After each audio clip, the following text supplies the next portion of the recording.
Hey, bonjour à tous, c'est Pokéglissé. Aujourd'hui, on se retrouve pour une vidéo analyse très spéciale. Comme vous l'avez vu, j'ai sorti sur la chaîne un trailer spécial sur le nouvel arc narratif prévu dans la saison 24 actuelle de Pokémon. L'arc épée et bouclier sur la nuit noire avait été très réussi et j'ai l'impression que ce nouvel arc, qui va s'appeler Projet Mew, va l'être aussi. Donc si cette vidéo vous plaît, n'hésitez pas à lâcher un gros pouce bleu, à vous abonner, à dire à vos amis de s'abonner, c'est très important. Et on se retrouve tout de suite pour l'analyse du trailer.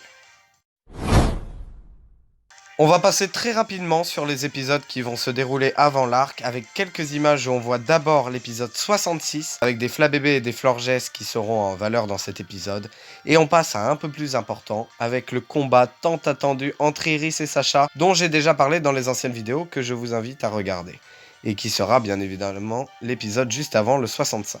On découvre d'ailleurs que ce sera un combat au moins en 2 contre 2, parce qu'on voit l'Hydragon de Sacha se battre, donc qui sera sûrement son premier combat, contre le Dracolos d'Iris. Sachant qu'on voit aussi le Dracolos de Sacha se battre, on en déduit que ce sera au moins en 2 contre 2. Mais moi par contre, concernant Iris, il y a surtout une autre question que je me pose, et ceux qui ont bien analysé le trailer doivent aussi se la poser, où est-ce qu'ils vont se battre? En effet, Sacha va sûrement retourner à Unis et y croiser Iris, ce serait logique, mais on voit qu'ils se battent à l'intérieur. Et comme on est dans une vidéo analyse, je peux faire des théories, et à en voir la tenue d'Iris, qui est la même que celle qu'elle a quand elle est devenue maître de la ligue dans les jeux noirs et blancs 2, si ça se trouve, Iris est devenue maître dans l'animé.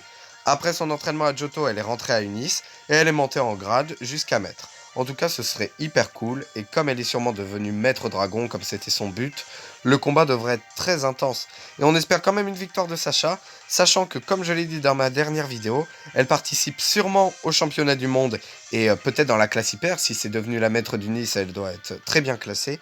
Donc une motivation en plus pour la victoire de Sacha. Mais bon, après ce combat qui sera donc mon épisode 11 de On débriefe les championnats du monde, on passe à la partie nouvelle de ce trailer, la plus importante, l'arc Projet Mew. Et pour ceux qui n'ont pas totalement compris le trailer, je vous résume l'essentiel. Le professeur Chen invite Sacha et Go au Bourg-Palette pour leur parler d'une expédition qui va se lancer à Galar pour rechercher Mew qui a été aperçu. Mais attention, pas dans n'importe quelle région de Galar bien évidemment, mais celle des DLC, car ils vont effectivement se rendre à Couronnège. Suite à ça, Sacha va devoir choisir lequel de ses Pokémon va l'accompagner.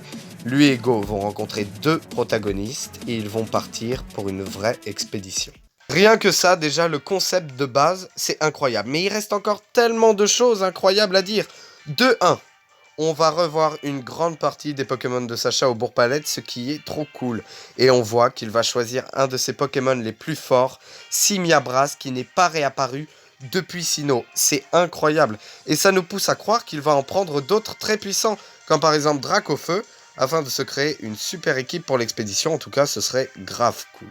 Ensuite, en 2, on a enfin le retour de Régis, et cette fois, c'est bien officiel, dans tous les cas, depuis l'opening 2, c'était officiel. Cet arc est parfait pour son retour. On sait qu'il est devenu chercheur Pokémon après la Ligue de Johto, et il participe du coup à l'expédition lancée par son grand-père. Enfin, en tout cas, c'est sûrement son grand-père qui lui a conseillé d'y aller, comme Sacha Ego. C'est logique. On voit qu'il a toujours sonné les câbles, et même son Tortank qui fait une apparition d'1 milliseconde dans le trailer. Et comme je m'en doutais, il n'y aura sûrement pas de combat entre lui et Sacha, puisqu'ils vont être concentrés sur l'expédition. Mais en tout cas, depuis la révélation du deuxième opening, j'attendais son retour impatiemment, et une exploration à Couronnège, c'est parfait pour lui. Et du coup, en parlant de la région, c'est le point 3, car oui, le premier arc se passait au cœur même de Galar, mais celui-là, qui va je pense durer aussi longtemps, donc 4 épisodes, se passera dans une des 2 régions des DLC des jeux, à Couronnège. Et j'ai l'impression qu'on ne sera pas du tout à Isolarmur, comme on le voit avec le Regice et par exemple le Sulfura, qu'on ne trouve qu'à Couronnège dans les jeux. Mais en tout cas, l'expédition a l'air sympa en elle-même.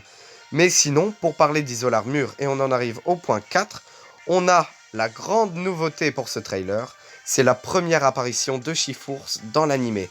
Un explorateur le possède et ça nous laisse imaginer du coup plein de choses que cette personne pourrait parler à Sacha de son Pokémon pour préparer par exemple le prochain arc narratif à Isolarmur. On peut imaginer tout un tas de choses, mais on peut tous dire que c'est incroyable et qu'on a au moins hâte de suivre ces épisodes. En fait, c'est exactement ce qui me fait apprécier ces nouvelles saisons. L'animé a pris une grosse liberté par rapport au jeu et c'est très appréciable parce que du coup, l'animé garde un très bon rythme quand dans les anciennes saisons on trouvait le système de Pokémon un peu lent et redondant.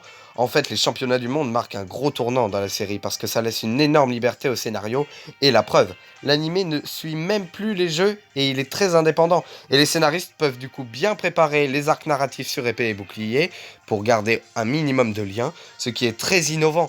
Et d'ailleurs, ça se voit qu'ils sont bien préparés les arcs narratifs. Dans le dernier arc, sur la Nuit Noire, il y avait vraiment beaucoup de tension avec Zacian et Zamazenta. C'était assez réaliste. C'était la première fois vraiment que je ressentais ça dans Pokémon depuis longtemps. Et en tout cas, si cette analyse vous a plu, n'hésitez pas à lâcher un gros pouce bleu, à vous abonner, à dire à vos amis de s'abonner, c'est très important.